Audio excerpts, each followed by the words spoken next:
हाय दोस्तों, नमस्ते। आशा करता हूँ आप सभी सकुशल और फिट हैं। आज अपनी कन्याकुमारी टू कश्मीर ट्रिप का 5वां दिन है। कल रात में उदयपुर ठहरा हुआ था। सुबह के 6 बजे हुए हैं और हमने अपनी बाइक को लेके निकल चुके हैं रास्ते की तरफ, मंजिल की तरफ। आज हमें दिल्ली पहुंचने का पूरा पूरा अनुमान है और आज हम दिल्ली पहुंच के रहेंगे।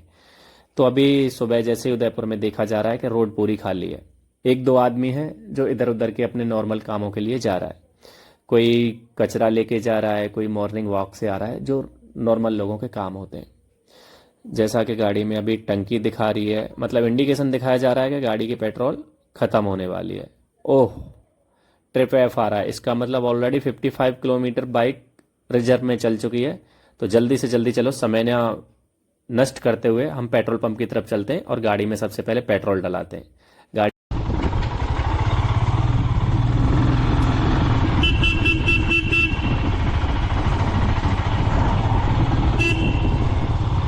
पेट्रोल पेट्रोल बोलो। मिलेगा पेट्रोल अभी? पेट्रोल मिलेगा अभी? नहीं मिलेगा, बंद हो गया। कहाँ मिलेगा? आज बंद है क्या पूरा? आज बंद है पूरा। पूरे उदयपुर में? पूरे उदयपुर में?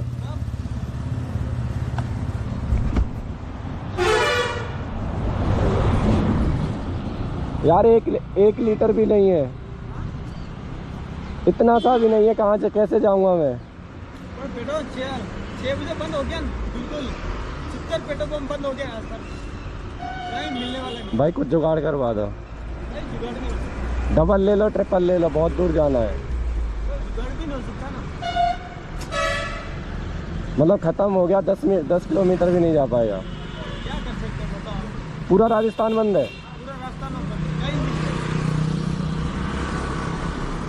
भाई कुछ जुगाड़ करवा दो, 2-4 लीटर यार।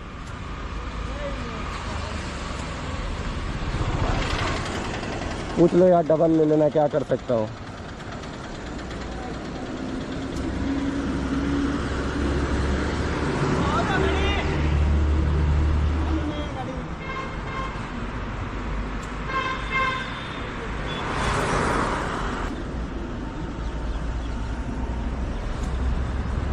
भाई कुछ होगा क्या? कुछ जुगाड़ होगा? पूछ लो यार एक बार।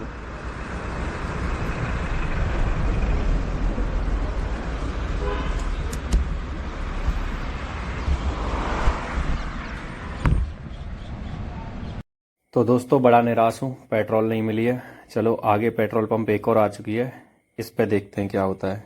ये भैया पेट्रोल देंगे हमें या नहीं देंगे, अभी ये देखना बनता है। ओ, महाराज जी आ रहे हैं, चलो इनसे बतियाते हैं। आगे देखो क्या होता है, अभी पता लगेगा पेट्रोल मिलेगी या नहीं मिलेगी। कुछ तो अच्छा हो जाए भाई। बिल्कुल भी नहीं बचा, मतलब होटल भी नहीं पहुंच सकता, बाहर से आया हूँ। खत्म हो गया। डबल दे दूंगा, डबल कर दूंगा पैसे। अब मैं बताओ क्या करूं, कहाँ जाऊं, बाहर का बंदा हूं। तो दोस्तों, बाइक फिर से हाईवे पे दौड़ रही थी। इसका मतलब ये तो आपको पता लग ही गया होगा कि पेट्रोल का जुगाड़ हो गया है। 1 घंटा कम से कम मेरा 6 से 7 बजे, 7:15 बजे तक मैं उदयपुर में इधर से उधर भागता रहा। बहुत लोगों से रिक्वेस्ट किया, बहुत मेहनत की। कोई बोल रहा है कलेक्टर को फ़ोन कर लो, कलेक्टर बोल देगा। कोई कुछ बोल रहा है, कोई कुछ बोल रहा है। पेट्रोल पंप वाले मानने को तैयार ही नहीं है, नहीं दे रहे हैं। और बाय गॉड मेरी पेट्रोल बिल्कुल ख़त्म हो चुकी थी। मेरे को लग रहा था कि मैं किसी होटल में भी पहुंच पाऊंगा या नहीं। लेकिन गनीमत रही एक पेट्रोल पंप वाले की, जो बैठा हुआ था बेचारा एक कोने में। उसने बोला, सर आप बहुत दूर के लग रहे हो और आपका तबीयत भी ख़राब सा लग रहा है, चलो मैं आपको पेट्रोल दे देता हूँ। तो बाई गॉड उसने मेरा पेट्रोल पंप से मेरा टैंक भी भरा पूरी गाड़ी का, और उसके अलावा जो बाइक में साइड में मैंने लटकाए हुए थे एडिशनल टैंक, उनको भी फिल कर दिया था। मुझे इतनी प्रसन्नता हुई कि उस पेट्रोल पंप पर 5 लोग काम करने वाले थे। मैंने उन 5 के लिए खाना मंगवाया, खाने का जुगाड़ किया। उनका बोला, सर आज आप मेरी तरफ से खाना खाओगे, क्योंकि मेरे को बहुत, सच में बहुत प्रसन्नता हुई थी जिस तरीके से उस इंसान ने मेरी मदद की थी। क्योंकि ह्यूमन थिंग इसी को बोलते हैं, मानवता। तो उसने मेरी मदद की, तो मैं उनको खाना खिला के आया। मुझे आज तक, मैं उस, अगर जो कभी भी दोबारा गया और वो पेट्रोल पंप पे पहुंचा, तो मैं उस इंसान से दोबारा मिलना चाहूँगा। जब तक आप व्यू का मज़ा लो। देखो कितना प्यारा व्यू है, कितना मस्त चल रहा है, बाइक चलाने में बहुत मज़ा आ रहा है।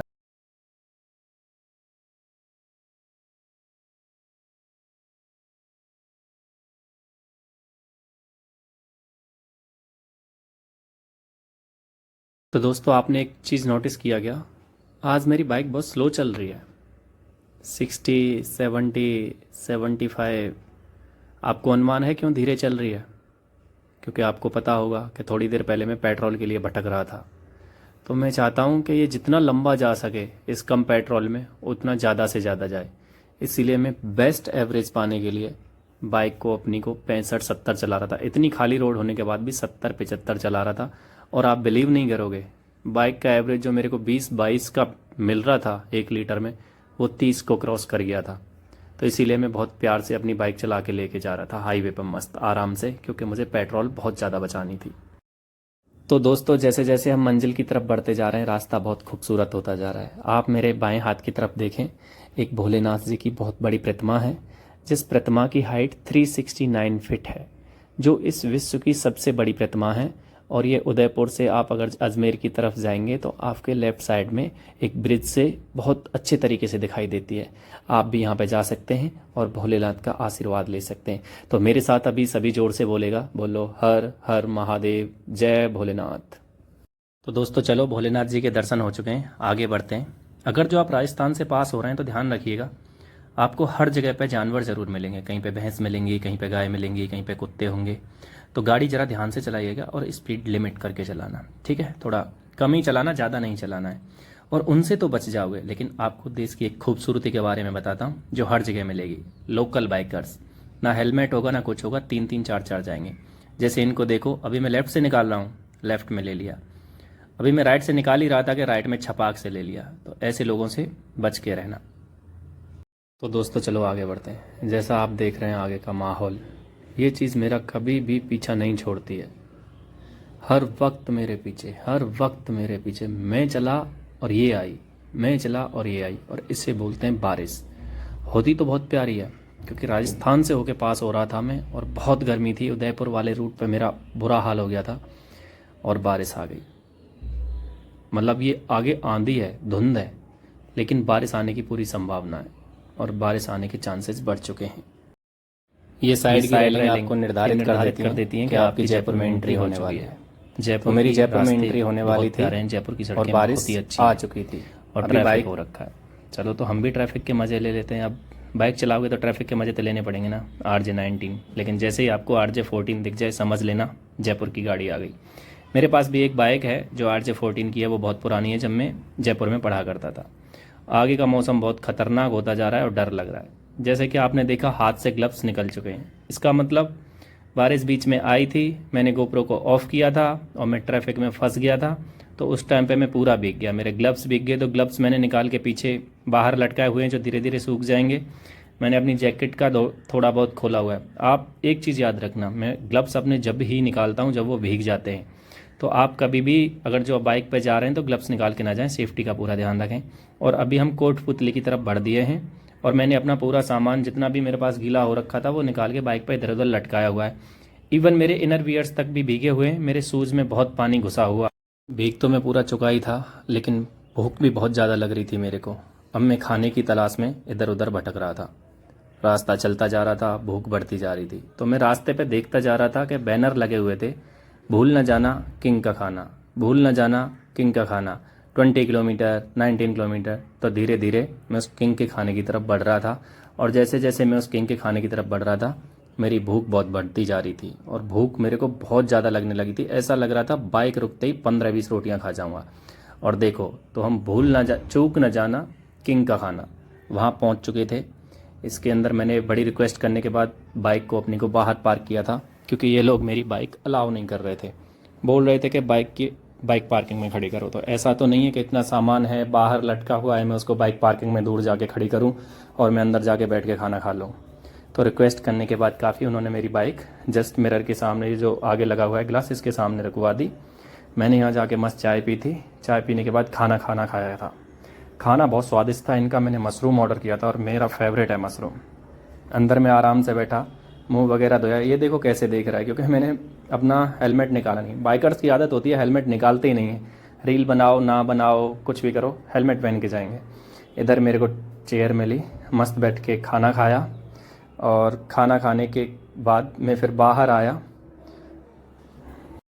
चलो भाई साहब, खाना हो चुका था, दिल्ली दूर थी लेकिन निकलना तो है ही, रुक नहीं सकते, रूल होता है अपना, चलना तो है। बाइक करें भैया, बाइक चलाए बिना मज़ा नहीं आएगा। लद्दाख तो पहुँचे नहीं थे, कन्याकुमारी टू कश्मीर ट्रिप थी, लेकिन एडवेंचर पूरा हो रहा है। ऑफ रोडिंग हो रही थी पीछे, पूरी रोड टूटी हुई थी। सोचा साइड से निकाल लेते हैं। हाईवे का देखो कितना अच्छा हाल हो रखा है, इतना ट्रैफिक, बताओ बाइकर फुल किटअप हो रखा है। इतना ट्रैफिक देखेगा तो कैसे। इस गाड़ी वाले ने तो अनीति कर दी थी, गाड़ी को ऐसी जगह चढ़ा दिया था कि गाड़ी को फंसा लिया, मतलब टिका दिया था। लोग बाग इसको गाली देने लगे, उंगली करने लगे। चलो अब इससे निकलते हैं कैसे भी करके। ये तो फंस गया भाई HR35, अब कैसे निकलेंगे। साइड वालों ने निकाला, आगे देखो क्या होता है। ले ले ले ले मजे, अब ले ले, अब तो तेरे को ज़्यादा जल्दी हो रही थी। बता कहाँ होके लेके जाता है ये, जहाँ से बाइक नहीं निकल पा रही वहाँ पे ये घुसा हुआ था। अरे भैया जल्दी चढ़ जाओ, कहाँ मजे ले रहे हो गाड़ी में तो उतर के। चलो भाई साहब उनको चढ़ाए। अब बताओ हम कहाँ जाएं, रात होने वाली थी और मेरा तो रूल है रात के 9 बजे के बाद गाड़ी नहीं चलाता। अब इतना खतरनाक ट्रैफिक है भैया। ये साइड वाला रास्ता है जो सिंगल रूट होता ना, हाईवे से तो नीचे आ गया मैं। हाईवे तो ऐसा चौक हो रखा था, उससे साइड में जो सिंगल रूट लोकल रूट जाती है ना, जिसको सर्विस लेन बोलते हैं, सर्विस लेन का इतना बुरा हाल हो रखा है। चलो गाड़ी उतार ली भाई, आमते निकालेंगे तो हतम कैसे हूँ। अब भैया गाड़ी आगे बढ़ाएगी, चलो थोड़ी सी कम भाई भाषा बोल लें, स्वाद बहुत आवा। अरे लाला आगे ते हट जा, मैंने यार गाड़ी दे दी संग के लड़का है, क्योंकि आगे ते हटना रहो, सीना चौड़ो कर रखे हो। ताऊ जी ने देखो खटरी पटर गाड़ियाँ लेके जा रहे हैं आगे, हम थे ट्रक बारू दबाए ला रहे हैं।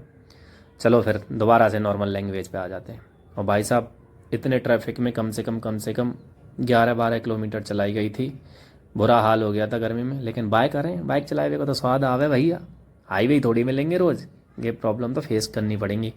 चलो देख रोड़ी कीच में और कोई लहंगा के बीच में, और चल चलामते भाई गाड़ी को आगे लेते हुए, और धनाधन जैसा रोड आ रहा है, ताऊ के पीछे पीछे हम भी चले जा रहे थे। चलो भैया अब आगे देखेंगे अगले पड़ाव में क्या आता है। और भाई साहब मज़ा तो बहुत आ रहा है, मोह तो ऐसा लगा ताऊ लेफ्ट मार गो, क्योंकि ताऊ को पता है रोड कहाँ से कहाँ जानी है। हम लोकल नहीं है ना, लोकल तो घूम घाम के कहीं ना कहीं से घुस जाएगा। चलो हाईवे जाम हो चुका था, आगे देखते हैं क्या होता है।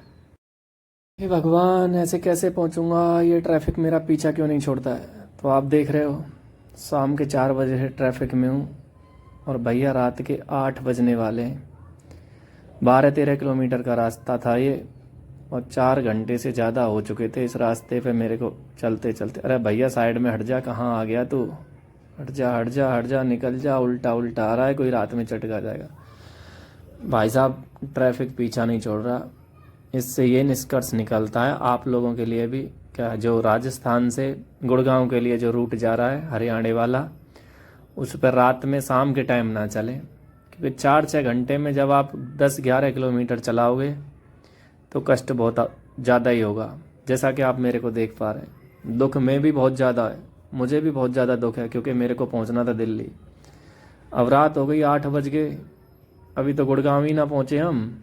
गुड़गांव वाला रास्ता है, और देख रहे हो कितना दिखा रहा है, बहुत दिखा रहा है भैया, दिल्ली के दिखा रहा है अभी 3-3.5 घंटे। तो दिल्ली तो मैं जाऊंगा नहीं, क्योंकि रात के 8 बजे चलो गुड़गांव के लिए जाते। अब निकलूं कहाँ से, ट्रक वाले को देख रहे हो बिल्कुल सटा के चला रहा है भैया। चलो ये कष्ट तो झेलने पड़ेंगे, लेकिन 25-30 किलोमीटर गुड़गांव है, आराम से आज गुड़गांव पहुँच के ही रेस्ट करेंगे। भैया ट्रक वाले साइड दे दो, थोड़ा टूल बॉक्स थोड़ी बहुत तो दे दो। फॉग लाइट जल रही है, थोड़ा उजाला हो रखा है तो हमें भी दिख रहा था। चलो भाई साहब आगे आपको दिखाते हैं कि अब हम गुड़गांव कैसे पहुँचे हैं रात को। और गुड़गांव पहुँच के ही रेस्ट करेंगे आज तो, क्योंकि रात बहुत ज़्यादा हो रखी है। तो दोस्तों आज की राइडिंग ख़त्म होने की कगार पे है, क्योंकि दिल्ली तो मैं पहुँच नहीं सकता था, बहुत रात हो चुकी थी, 9 बजने वाले थे। तो मैंने अपनी राइडिंग को ख़त्म कर दिया था, और ये ख़त्म किया है मैंने गुड़गांव में। अभी मैं गुड़गांव में पहुँच चुका हूँ। यहीं पे मैंने लेफ़्ट इंडिकेटर दे दिया था, यहाँ पे मैं अब अपना होटल बुक करूँगा। एक होम स्टे मैंने बुक किया था, जहाँ पे जाके मैं रुका था, वो होम स्टे बहुत प्यारा था। मिलते हैं बाद में आपको, बहुत